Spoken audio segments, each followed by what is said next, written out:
لفظ سادات کی صحیح تشریح کیا ہے؟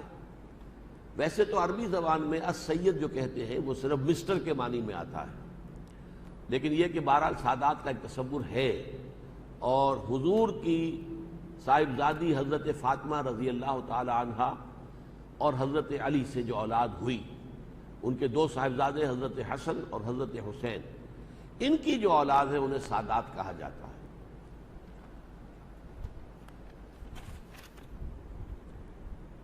اب یہ آ گئے سید عبد القدیر علی صاحب آ گئے، دیکھیے سید صاحب آ گئے۔ درس میں جہنم کے بارے میں یہ آپ نے بتایا کہ اس دنیا کو جہنم بنایا جائے گا، اس کی مزید وضاحت کی ضرورت نہیں۔ دیکھیے یہ جو آخرت اور عالم برزخ اور یوم قیامت کے واقعات ہیں، ان کی زیادہ گہرائیوں میں ہم نہیں جا سکتے۔ ایک گمان میں نے کہا کہ جہنم جو ہے وہ جیء یومئذ بجہنم، لے آئی جائے گی جہنم۔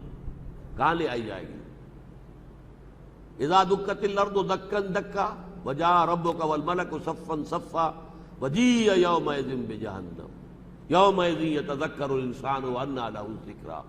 زمین کو کوٹ کوٹ کر چپٹا کر دیا جائے گا۔ دوسری جگہ کہا اذا الارض مدت، جب زمین کو کھینچ دیا جائے گا۔ پھر اسی زمین پر نزول اللہ تعالیٰ فرمائیں گے، کیفیت ہم نہیں جان سکتے۔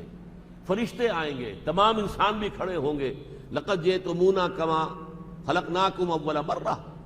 یہ سارے معاملات جو ہیں یہ تو ہے یقینی باتیں، قرآن میں ہے، حدیث میں ہے۔ باقی یہ کہ جہنم یہی ہوگی یا نہیں ہوگی، یہ میرے ایک گمان کے درجے میں ہے کہ در حقیقت اس کی جہنم جو ہے اسی میں سے برآمد ہو جائے گی، واللہ عالم۔ لیکن اس کی مزید کسی شرح میں اور تفصیل میں جانے کا کوئی فائدہ نہیں، بلکہ آپ یہ بھی کہہ سکتے ہیں کہ آپ بھی یہ نہ ہی کہتے تو اچھا تھا، میں بھی اگر یہ بات نہ کہتا تو اچھا تھا۔